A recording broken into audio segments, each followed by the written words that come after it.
తప్పకుండా బండి రెడీ చేసి తీసుకొస్తాడన్నావుగా. ఇప్పుడు చూడు, ఆయన నిన్ను నేను పిలిచాను. నాకు బుద్ధి ఉండదు. ఏదో అయిపోయింది, జరగాల్సింది చూద్దాం.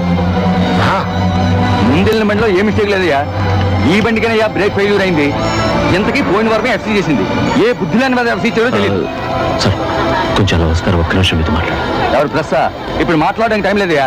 40 మంది పిల్లలు, 40 మంది పోయారు. అలా మాట్లాడకండి. నా పేరు చంద్రబోస్, బ్రేక్ ఎఫ్సీ ఇచ్చింది తమరేనా? ఒకసారి సార్ ఈ చాటు వ్యవహారాలు సార్, దేశం బాగా చెడిపోయింది. నేను చెప్తాను ఎందుకు సార్ ఇలాంటి కండమెంట్ వాళ్ళకి సర్టిఫికేట్లు ఇస్తారు? చూడండి, కిలోమీటర్ దూరం బ్రేక్ కాదండి. ఇదేనా తమ ఇన్స్పెక్షన్ చేసే లక్షణం? సార్ యువర్ గవర్నమెంట్ సర్వెంట్, ఆయన గవర్నమెంట్ సర్వెంట్. ఇలా యాక్సిడెంట్స్ అవి జరగడం సహజం అండి. దీన్ని పెద్ద చేయకండి, కొంచెం కోఆపరేట్ చేయండి. కావాల్సిన ఫార్మాలిటీస్ చూస్తాను. సార్ తీసుకోండి, సార్ తీసుకోండి. ఏమైనా ఆటలుగా ఉందా? తీసుకోండి. ఇవి వెనకటి రోజులు కావు. డబ్బు తీసుకున్న 10 నిమిషాల్లో కత్తిపోటు పడుతుంది. సరే వద్దు, వస్తువుగా ఇస్తాను. సోనీ కలర్ టీవీ ప్యాక్ చేసి రెండో కంటికి తెలియకుండా మీ ఇంట్లో ఉంచుతాను. 1 మంత్ తర్వాత మీరు దాన్ని యూజ్ చేయండి. Nobody will know. ఏమంటారు? నన్ను ఇప్పుడు ఏం చేయమంటారు? డ్రైవర్ తప్పుతా ఉన్నాడు, అందువల్ల యాక్సిడెంట్ అయింది, ఒక సర్టిఫికేట్ ఇవ్వండి. ఓకే, ముందు టీవీ రానివ్వండి, తర్వాత చూద్దాం. డాక్టర్ డాక్టర్ ఏమిటి ఆటలుగా ఉందా? యాక్సిడెంట్లో తెచ్చిన వాడిని తాగి చేసినట్టుగా పోస్ట్ మార్టం రిపోర్ట్ రాయమంటున్నారు. అది ఆ రోజుల్లో. ఇప్పుడు లంచం అంటే చాలు, తరిగి తంతున్నారు. It's impossible. డాక్టర్ ప్లీజ్ ఒక్క హెల్ప్ చేయండి. నేను ఇన్స్పెక్టర్ని కూడా కన్విన్స్ చేశాను. ఇన్స్పెక్టర్ని కన్విన్స్ చేశారు? తీసుకున్నారు. డబ్బా? వస్తువు సోనీ కలర్ టీవీ. ఏంటో పెద్ద గొడవ మీకేం కావాలో చెప్పండి. Laser disc. సార్ 500 రూపాయలకి 5 సంతకాలు పెట్టేవాళ్ళు మీరు. లేజర్ డిస్క్ చేదా 35,000 రూపాయలు చిల్లర. పిక్చర్ క్లీన్ గా వస్తుంది. ఈ రోజుల్లో గోళ్ళకు కూడా చెవులున్నాయి. భారతీయులకు తెలిసిందంటే దాని గురించి దిగులు పడకండి. ఇన్స్పెక్టర్ ఇంట్లో రెండో కంటికి తెలియకుండా ఎలా తీసుకెళ్ళి ఇచ్చానో అదే విధంగా మీ ఇంట్లో కూడా గడ్డి చుట్టుకోట్ల పక్కన పెట్టింది. ఏంటి? ఏంటోనండి, నా చేత పెద్ద రిస్క్ చేయిస్తున్నారు. లేజర్ డిస్క్ ఇంటికి వచ్చిందని సంతకం. Right right. అవును, ఈ డ్రైవర్ తాగి తెచ్చినట్టు మిగిలిన డాక్టర్స్ ఎలా నమ్మిస్తారు? అదంతా నాకు వదిలేయండి.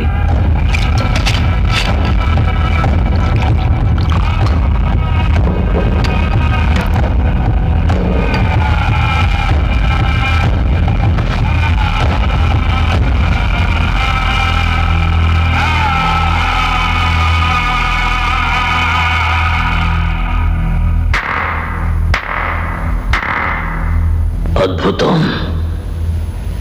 అడ్డదారుల్లో పోయి చివరికి చేరాల్సిన చోటుకే నువ్వు చేరుకున్నావు. చూసావా?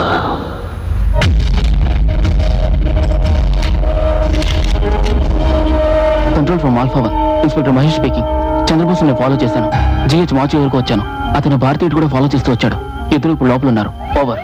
ఏం చేసావు? బయట తలుపు తాళం వేశాను సార్. మీరు అక్కడ జాగ్రత్తగా ఉండండి, నేను వెంటనే వస్తాను. ఆ రోజు నేను 500 లంచం ఇవ్వకుండా కన్న కూతుర్నే పొట్టన పెట్టుకున్నానన్నావే. ఈ రోజు 5,000 రూపాయలు లంచం తీసుకుని 40 మందిని చంపావు. అది అందరూ పచ్చికందులు. ఎంత పెద్ద హంతకుడివిరా నువ్వు. అసలు ముందు నిన్ను చంపాలరా. What is this? మీ కొడుకు నాన్న, నేను సన్ డామిట్, నన్నే చంపుతారా? అవునరా, దేశంలో ఉన్న కలుపు మొక్కల్ని ఏరిపారేస్తా.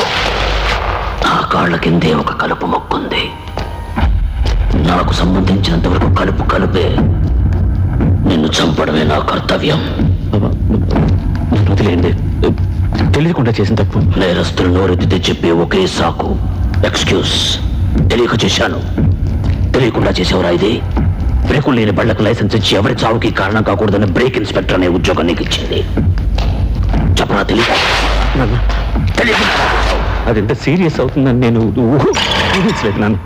నేను ఘోరాన్ని కళ్ళారా చూసిన తర్వాత నేను మారాను నాన్న. నేను నీ బాబునరా. నా చెవులో పూలెట్టుకో. మారుంటే యాక్సిడెంట్ అయిన వెంటనే పోలీస్ దగ్గరికి వెళ్ళి సరెండర్ అయ్యిండే వాడివి.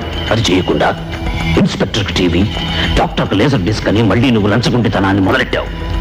వాళ్ళిద్దరితో ఆగదు. 2 4 అవుతుంది, 4 8 అవుతుంది, 8 16 అవుతుంది. మళ్ళీ మన దేశం మొత్తం లంచం క్యాన్సర్లా పాకుతుంది. నేను క్షమించను. కొంచెం దయచేసి ఆలోచించండి. మీరు పెళ్ళైన 15 సంవత్సరాల దాకా మీకు అమ్మకి సంతానం కలగలేదు. మీరు అమ్మ గుళ్ళు గోపురాలు తిరిగి మొక్కుకుంటే పుట్టిన బిడ్డ నాన్న నేను. కస్తూరి రేటు లేదు. ఇప్పుడు మీకు తలకురు పెట్టడానికి నేను తప్ప ఇంకెవరున్నారు చెప్పండి? నన్నే చంపుతాను. నా మీద చాలు లేదా? నా మీద ప్రేమ లేదా నాన్న? ఇన్స్పెక్టర్కి కలర్ టీవీ, కన్న తండ్రికి ప్రేమ. నా ఉద్దేశం అది కాదు నాన్న. నువ్వు తప్పించుకోవడానికి లంచాన్ని డబ్బుగా ఇచ్చావు, వస్తువుగా ఇచ్చావు. ఇప్పుడు ప్రేమ నాకు లంచంగా ఇస్తున్నావు. నువ్వు కలుపు కాదు, విషవృక్షం. ఈ సేనాపతి కోర్టులో క్షమ అన్నదే లేదు. మరణించారా? అన్నిటికీ సమాధానాలు ఉన్నాయి నీ దగ్గర. You are crazy. హంతకుడిగా మారలు ఉన్మాది. You are mad.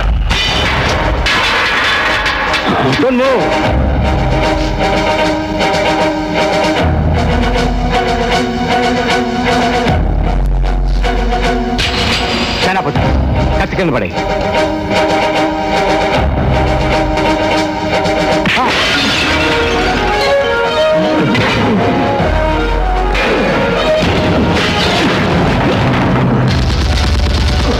Don't shoot!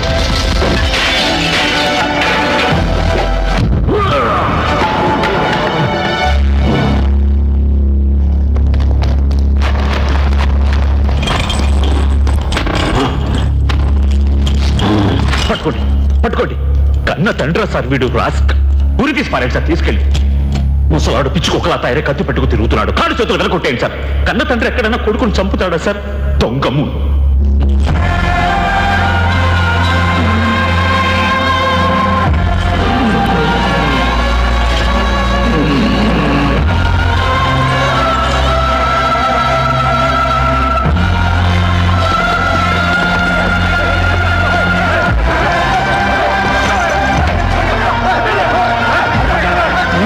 దొంగదవులందరూ కలిసి ఎందుకంటే ఆ పెద్ద ఆయన పట్టుకెళ్తారు. 50 ఏళ్ళుగా ఉన్న గవర్నమెంట్ లో ఏ పోటుగాడు చేయలేంది ఈ పెద్ద మనిషి సాధిస్తున్నారు. అది మీకు కడుపు మంటగా ఉందా? వదలండి అయ్యా, వదలండి అయ్యా, వాడిని వదలండి అయ్యా, వదలండి. వదలొద్దు. ఆ ముసలాన్ని ప్రాణాలతో వదిలేరంటే మన డబ్బులు దొరకవు. హలో, అవన్నీ ఆయన చూసుకుంటారు. పర్వాలేదు. డీజీపీనా? నేను హేమారెడ్డిని మాట్లాడుతున్నాను. కస్టడీలో ఉన్న ముసలాయనకి గార్డ్స్కి ఎవరిని పెట్టారు? ఏంటయ్యా చచ్చు కేసులు పెట్టారు? మాట్లాడకుండా వాళ్ళు మార్చి మన ఢిల్లీ బాబుని పరందాయని పెట్టండి. అవునయ్యా, అందుకే సంతోషంగా నేనే డైరెక్ట్గా వస్తాను.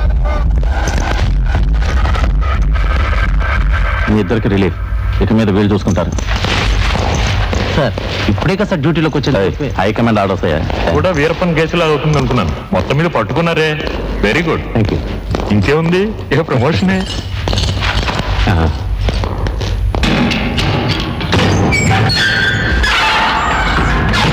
ఏం పనుతామయ్యా? పేలుతుంది కదా సార్. రాత్రి 10 గంటలకు. Okay sir.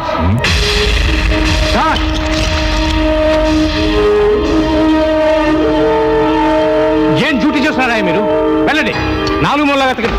మీ అందరినీ డిస్మిస్ చేస్తాను. జాగ్రత్త. కృష్ణస్వామి, తప్పు నువ్వు చేసి వాళ్ళ మీద ఎగురుతావు ఎందుకయ్యా? ముందు నిన్ను డిస్మిస్ చేయాలి. పెద్ద పోటుగాళ్ళ పట్టుకోగానే సరిపోదు.